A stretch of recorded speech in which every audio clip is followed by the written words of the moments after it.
So I'm here today to talk to you about a thing I call digital nutrition, and it's something I've been talking about for about the last 6 years or so. And it's about noticing how technology has suddenly crept and colonised lots of sections of our life. How we live, how we love and how we learn is being impacted by this. I talk to young people when I do presentations in schools about things like virtual vitamins. Could we look at a game and see whether that game has vitamin E for empathy? We have the opportunity to connect with people from different perspectives rather than just shooting everything that moves in front of us. Consider too your relationship with technology. A lot of it's, not just what we eat, but then what we think about when we're eating. This is a meme from a couple of years ago called Women Alone Laughing Eating Salad. Because ladies, I'm not sure about you, but when I am eating my salad, I'm always alone and I find it hilarious.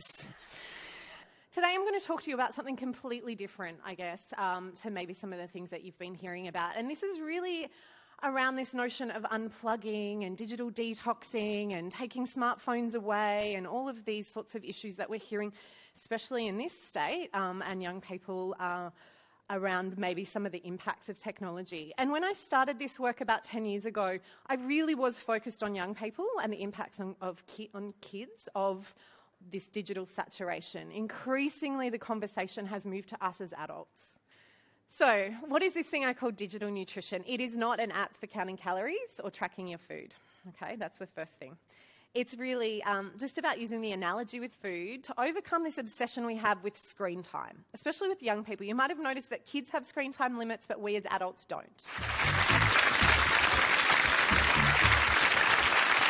Good evening and welcome to this special Vivid edition of Q&A. I'm Tony Jones, here to answer your questions tonight. The Chief Executive of the CSIRO, Larry Marshall. Cyber psychologist Jocelyn Brewer, who argues for a healthier relationship with technology. Rapper, musician and media entrepreneur Adam Briggs. The co-founder of Australian software giant Atlassian, Mike Cannon-Brookes, and broadcaster and actor Faustina Agoli. We're not going to sort of slow down the march of technology in a global level, but we can still choose to some extent what's allowed and not allowed in Australia. We're going to come back to that question a little later in more detail. Jocelyn, what do you think? We're talking freedom of the press, we're talking about the Orwellian nature of control. It sounds a lot like a Black Mirror episode. Yeah. Our next question comes from Tara Hodge. Jocelyn, your special subject. Yeah, I'm a mum of a 2-year-old as well, or a little girl as well, and I constantly am asked questions around how we have kind of a healthy relationship with technology, and we scroll more healthy habits, I guess, and more healthy hashtags.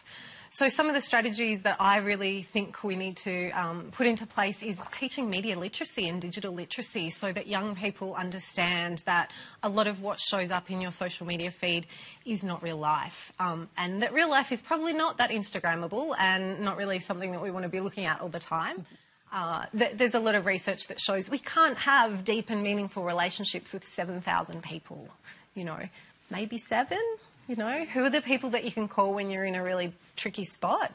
They're the kinds of relationships we want to be fostering, and recognising that our friends online are really just people who are kind of creeping out on us sometimes, not in the most healthy way. Faustina, what do you think? I wholeheartedly agree with you, Jocelyn.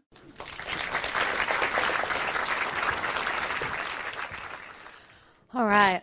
With so much thinking going on in this space today, I thought I'd start by taking a little moment for us to refresh our personal hard drives, our brains. If technology and the internet was addictive, let's just pretend for a moment it could be addictive and it was dangerous then.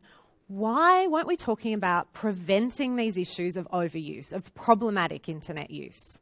We know that fad diets and detoxes don't work in the long term. So this is why I flipped the conversation to digital nutrition, about it being a more positive and sustainable relationship with technology, just the same way we'd consider, hopefully, our relationship to food.